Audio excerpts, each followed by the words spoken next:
Hey guys, it's Raul again, and today I'll be officially announcing the third Read Your E-Reader read-a-thon. Now for those of you who don't know, Read Your E-Reader read-a-thon is a read-a-thon that was created by Janie from Bookworms Buddy and myself, and this is basically a read-a-thon for all of us who tend to purchase a lot of books on our e-readers and then end up neglecting them, never getting to them. We just kind of buy them because they're on sale or they're free and then just never end up reading them. So this was a way for us to kind of come together and finally read those books that we have had sitting on our e-readers for way too long. The official date, so it's going to be taking place between July 24th and August 14th. So that gives us 4 weeks to complete as many of these challenges and read as many of these books that we've had sitting on our e-readers for the longest time. I'm super excited to announce finally all of the challenges. We came up with 7 different challenges, not as many as previous years, but I feel like the more challenges we put in there,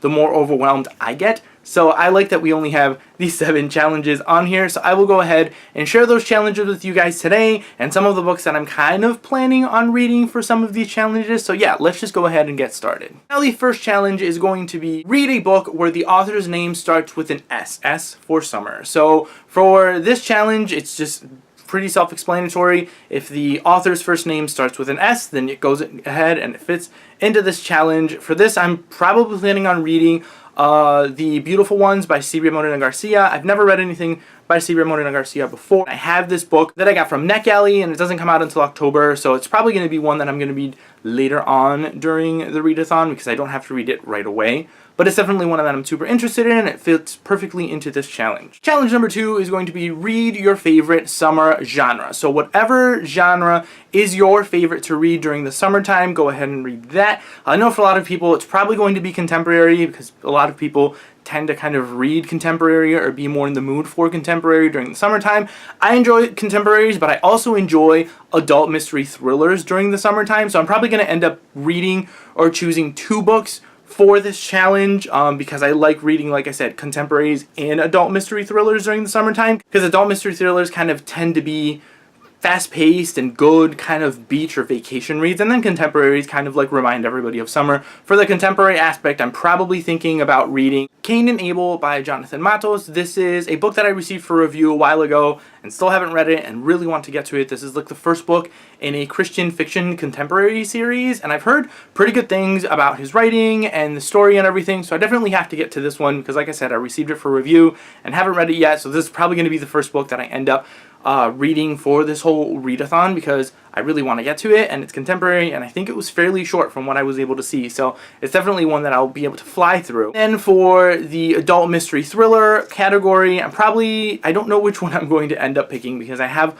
quite a few of them, so whichever one I'm kind of like in the mood to read, or I kind of look through and see which ones I have, I'll end up kind of choosing depending on my mood. So yeah, definitely, like I said, I'll pick an adult mystery thriller also for this category because these are my 2 favorite genres to read, so I'll pick 2 books for this challenge. Challenge number 3 is pretty simple. Read a book that takes place during the summertime. Challenge number 4 is going to be read a book with summer colors, items, or sunshine on the cover. So anything on the cover that looks like summer or that reminds you of summer in any kind of way, any kind of items that the cover might have that remind you of summer, ice cream cones or beaches or barbecue stuff, whatever it may be that reminds you of summertime, you can go ahead and read that for this challenge. Challenge number 5 is going to be read a book about a trip to the beach or the ocean. So anything that kind of revolves around trips to the beach or the ocean. For this one, I'm kind of cheating, I don't know, but I'm thinking about reading Life of Pi because it's not about a trip to the beach, but it's about a kid that gets stuck in the middle of the ocean with a tiger. So there's an ocean there, and it kind of, takes place in the ocean. So I might end up reading this one for this challenge. It's definitely a book that I've had on my e-reader for way too long, and I think I put it on my TBR for the first Read Your E-Reader read-a-thon and never ended up getting to it. So I might end up actually reading this one this time around because, like I said, I have to get to this book. And it takes place in the middle of the ocean, so it kind of fits with this challenge, so I'm probably just going to go ahead and read that one. Challenge number 6 is to read a sizzling hot romance. So this is obviously a challenge that Janie came up with, and not myself, because I don't really tend to read a lot of like romances or anything.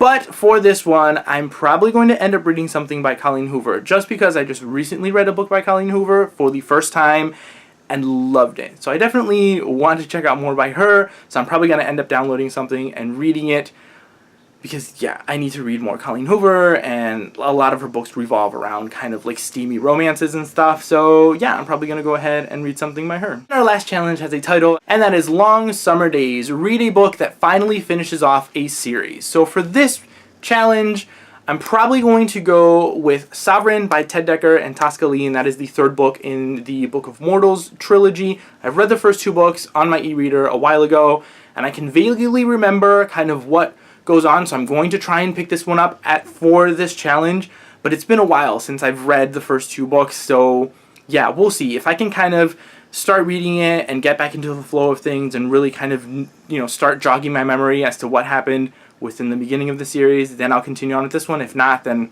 we'll kind of choose something different for this one, but it's the one that I'm thinking about reading for this challenge. So yeah, guys, that is it for the official challenges for the third Read Your E-Reader read-a-thon. I know it starts at the beginning of Booktubeathon also. Back when me and Janie kind of picked the dates for this, we didn't know Booktubeathon was going to be going on at the same time. But you do have 4 weeks for Read Your E-Reader, and Booktubeathon is 1 week, so you guys can focus on Booktubeathon for the first week and then join us the second week of Read Your E-Reader, and then read for 3 weeks if you want to do that, or if you want to read some books in e-form for Booktubeathon and then count those as your Read Your E-Reader read-a-thon kind of TBR also. You guys can go ahead and do that. Whichever one you guys prefer. Like I said, we weren't aware that Booktubeathon was going on the same week, so yeah, those actually kind of ended up clashing. But like I said, it's a good thing because our readathon goes on for 4 weeks, so there's 3 other weeks that you guys can go ahead and join us with if you guys choose to. Let me know down below